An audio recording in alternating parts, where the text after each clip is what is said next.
Thank you so much for having me here on your Faithworks Sunday. I'm here because I'm the director of an organization called Warming Room Community Ministries, and I'll tell you a little bit more about that later. Seems there's positive paparazzi following, so there you go. It's a pleasure to be here. I've known Mark for many years. Mark was saying this morning how about 12 years ago, we met a little bit before when Mark very generously, I used to kind of just go to things and be like, someone will let me sleep on their couch. And one time Mark did. So that's where we first met. But then I was preaching once at the cathedral on something called a Eucharist. And it was on my daughter's due date. And I asked the doctor, I was like, should I do this? You know, it's the due date. And they said only 6% of babies are born on due dates. And I was like, I'm safe. And I never show up on time to anything. So I was like, if my daughter's at all like me, she won't show up on time, so we'll be okay. Well, that went wrong. And she showed up at about 2 in the morning, and I was preaching the next day at the cathedral. So when I showed up at the cathedral, from leaving the center of the world that is Peterborough, to go to the cathedral, I had not slept, I believe, for 30-something hours at that point, and got up. I don't remember what I said. I do remember getting up there and having written notes, opened up my notes and see that somehow sheet music was there instead of notes, and being like, guess we're going to wing this one. So anyway, Mark's still having that. So that's really great. And then David got these pictures because we have been running a retreat at Holy Trinity Richmond Hill for over a decade. So it's nice to be around friends. I'm really happy to be here as a part of your series on the baptismal covenant. And in particular, I feel like I got a great week, which is to seek and serve Christ in all persons, loving our neighbors as ourselves. That's what I'm reflecting on, and that's what you're going to be reflecting on later as you sort of figure out how are you going to go forward on this. And why I like this is because within our organization, Warming Room Community Ministries, love is at the central of everything that we do. Today I'm going to be doing a training for 25 of our new volunteers. We have over 350, but we've got 25 new ones today. And we will spend the first hour just talking about how do we love.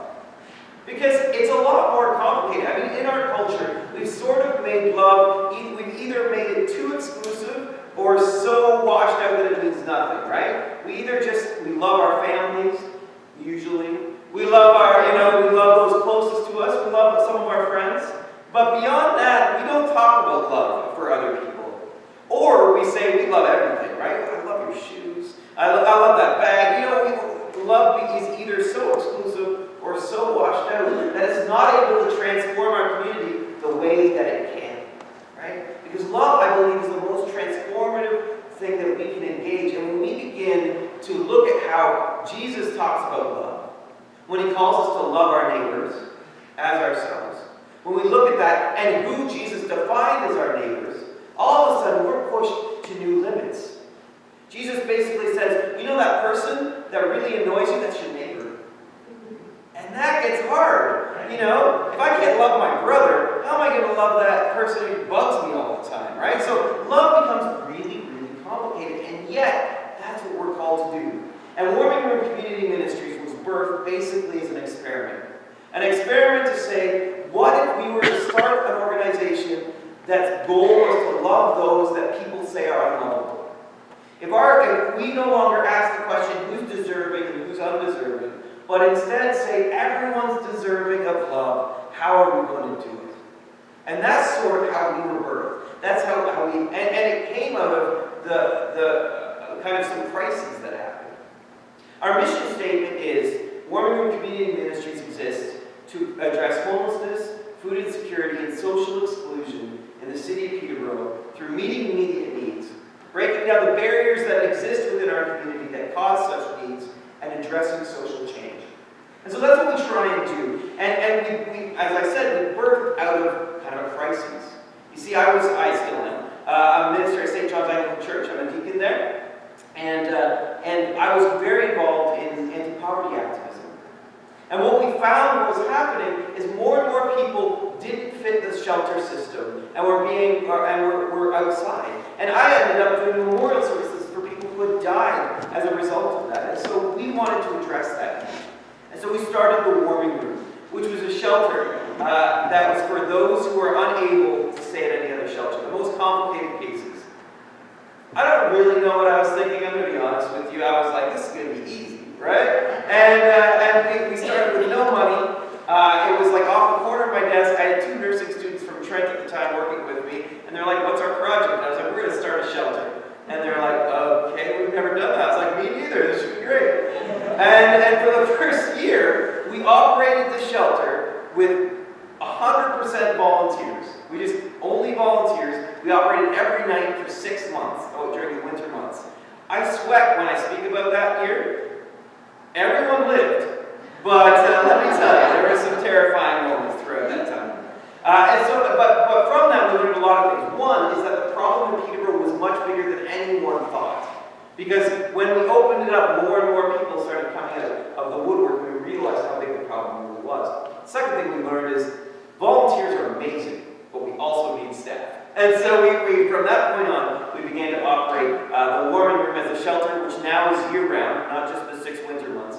It's year-round. It's depressing that there's 6 winter months. But anyway, we operate year-round, every night from 9:30 at night till 9 in the morning, and we serve those unable to access other shelters.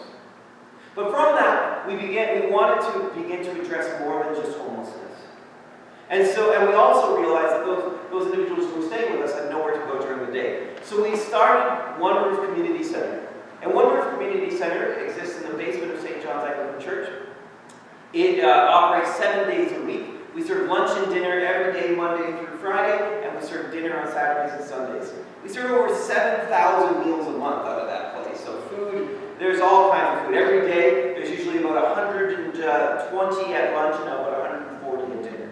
And we do that every day. We also have out of there a clinic that operates, a nurse practitioner-led clinic, that operates there every Monday. We have an employment training program, so lunch is cooked on Mondays, Wednesdays, Thursdays, and Fridays. We have an employment training program. We do haircuts.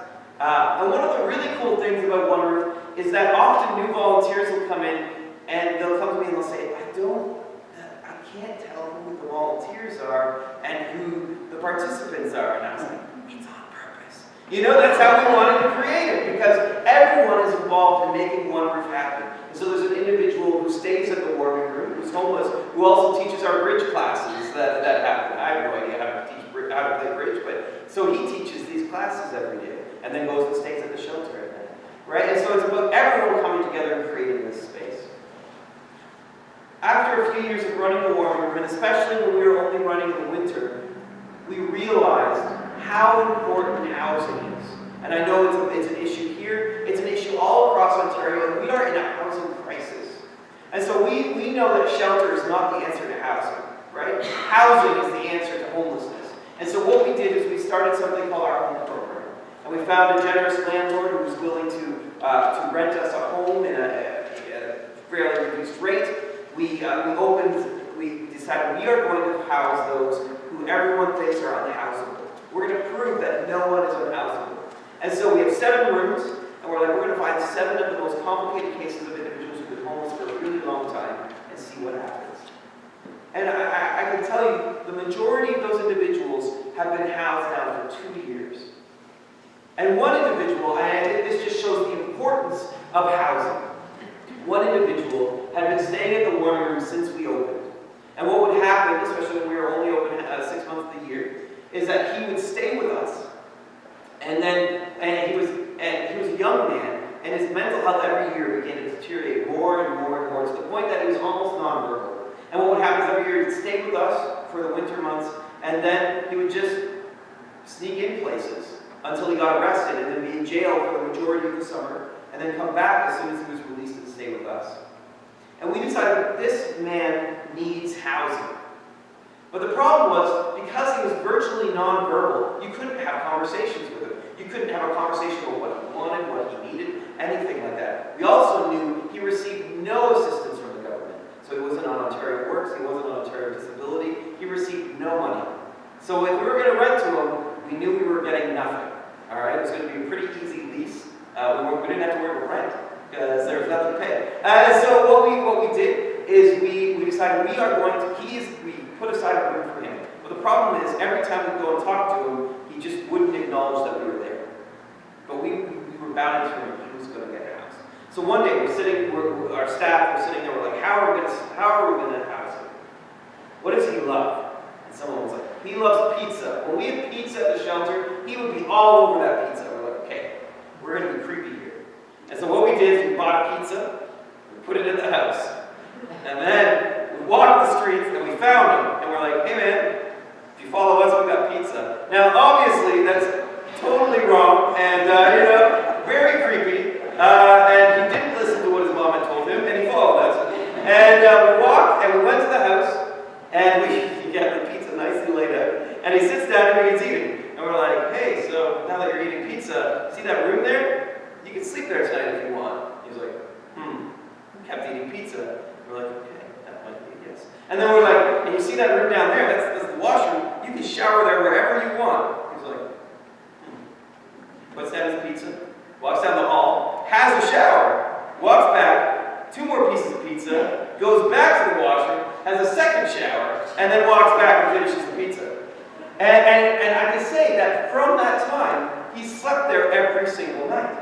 Now, for about the first year, he was still virtually nonverbal. We could not have conversations for the most part with him. We couldn't have anything. But about a year and a half in, one time one of our staff said, hey, do you like mountain biking? I don't know what about that tweet, but he was like, yes, I do. My staff was like, okay, do you want to go mountain biking? And at that point, all of a sudden, they began mountain biking regularly, having conversations. He began sharing, I really want to get a job. And so we got him into school. He finished his high school. And then he started applying for jobs. Right? It was like this turning point. But for a year, there was nothing. We couldn't have it, right? But that stability, and there's no way to know how long, but that stability allowed some place to start from, right? It's this idea of loving our neighbors as ourselves, as believing no one is worth giving up on. Everyone deserves something. And so we hold that in our programs to experiment with how can we hold that? And for me, it's rooted in that idea that we seek and serve Christ in all persons. That we're loving our neighbors as ourselves because Christ is present in each and every person. That Christ is there. And for me, I had a very powerful experience that led me to this. When I started at St. John's, I was the youth worker, and that was 15 years ago now. And when I was, as part of my youth worker position, is that if anyone showed up at the door who had no clothing or no food, or nowhere to live, they would be sent to my office. And it's not that I would have an answer, but I would sit down and we would talk and we would try and figure something out.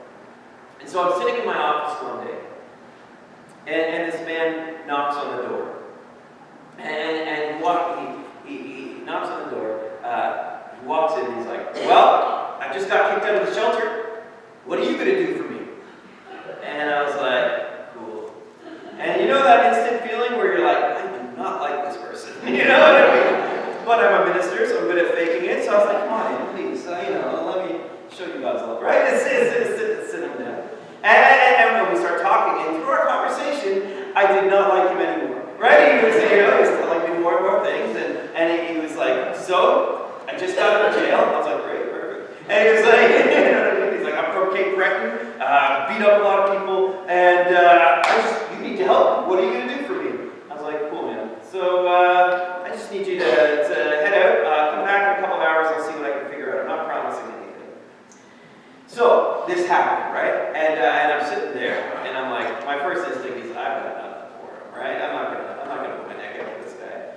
And then, do you ever find that God's voice is a little annoying? And so anyway, all of a sudden, I get God's like, hey, remember that apartment you have in your basement that's empty for a month? And I was like, yeah, God, see, that's like, it's not what it's there for, right? I gotta clean it, come on. But, I work for God, so I didn't want to say no. So I was like, I was saying no to your boss. So I was like, well, my wife could say no. And so I think, okay, I'm gonna give her a call. And so I call my wife, and I said, hey, Monique, so this guy came into the office, he just got out of jail, probably killed the man, I don't know. But I really wanted to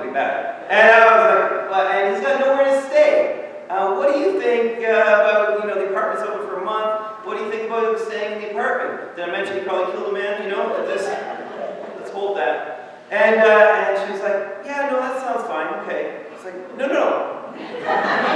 That's not where we were hoping it was going to go here. I was hoping for a no. And she's like, no, it should be okay. And I put up my hand, and I was so grumpy. I was like, this is not what this day was supposed to end like, right? So I walk downtown. It's December, so it's cold anyway. I'm walking downtown. I find him, and I'm like, and he's like, so what are you going to do for me? And I was like, you can stay at my house. And he was like, what? And I said, yeah, I know.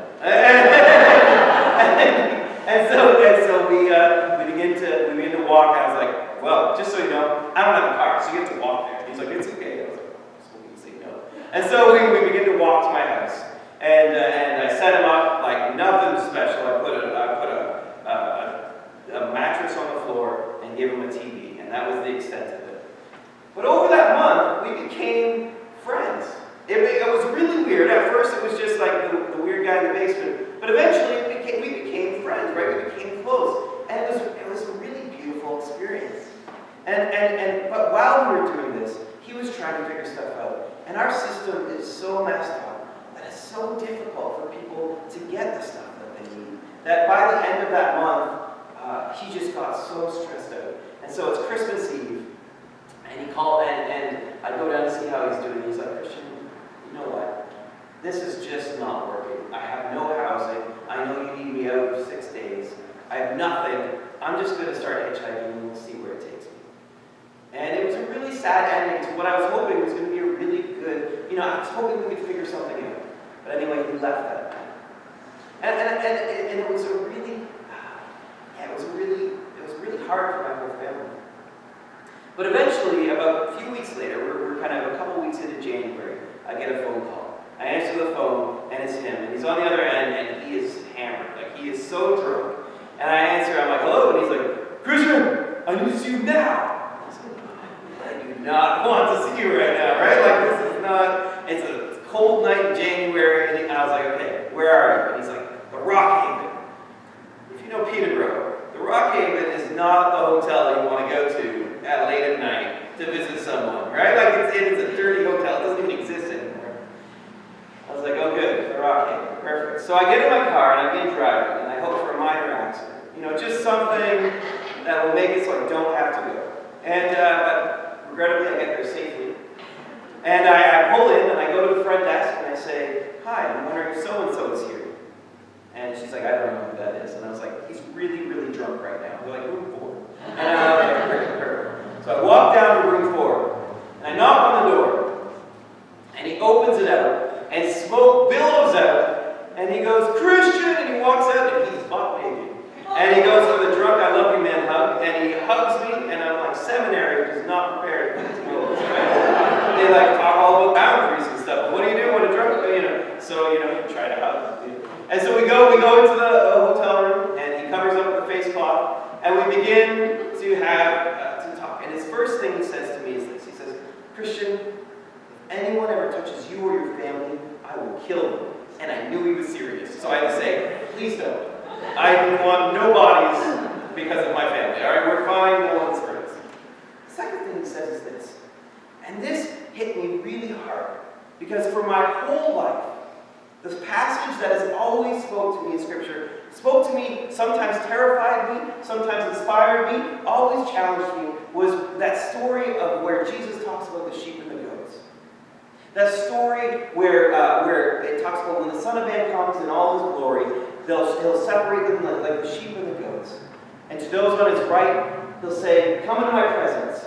Because I was hungry and you gave me something to eat. I was thirsty, you gave me something to drink. I was naked, you clothed me. I was in prison and you visited with me. And they'll say, when did we do that for you, Lord? And the Lord says to them, whenever you did this to the least of these, my brothers and sisters, you did it to me. That story has always challenged me. But when I'm sitting here and I'm talking to him, the next thing he says is this. And I'm just feeling uncomfortable, and he says to me, Christian, why'd you do it? I was like, I don't know what you're talking about. He's like, why'd you do it? I had nowhere to go, and you let me come in. I didn't have any food, and you gave me food. And I realized in that moment that was drunk, naked Jesus right there in front of me. Right there in front of me. And what do you do when Jesus is in front of you? Is you listen. You hear what Jesus has to say. Now, I went home that day and I was like, what was that? Because what I realize is all those people who we see on the streets, who we so often vilify them, and we see them as drains on our society. We see them as people who just bring us down. We see them, right now we're in the middle of a drug poisoning opioid crisis, and people are dying. We've had 40 overdoses in our spaces since last July. That's just in our programs. People are dying, and why don't we do something about it? It's because we don't see them as real people. It's because we don't see them as people worth doing something for. And yet our gospel says that that is Christ in front of us, that that is Jesus in our midst, and that we're called to seek and serve Christ in that. Loving our neighbors means seeing Jesus in every person we meet, no matter how much the world around us tells us they're not worth it. No one is undeserving of our love and respect. And so Warming Room Community Ministries is about trying to transform our world in that way. And I want to welcome you to be a part of that. First off, I'm so grateful for you as a church and your support of Faithworks, because Faithworks funds organizations like us. So your support of Faithworks has made a huge difference. If you don't know what Faithworks is, I'm sure Mark will tell you all about it. But that piece, so financially helping is a huge help. Also, you can't, but often in my spiel I would say you can volunteer with us. If you really want to drive an hour to volunteer, we'll take you, but don't worry about that. I would find ways in which to volunteer in your own community. But lastly, it's about changing how we see those in our community who are often pushed to the margins, and seeing that Jesus is in that place. So I thank you very much, and I'm so grateful for all you've done to support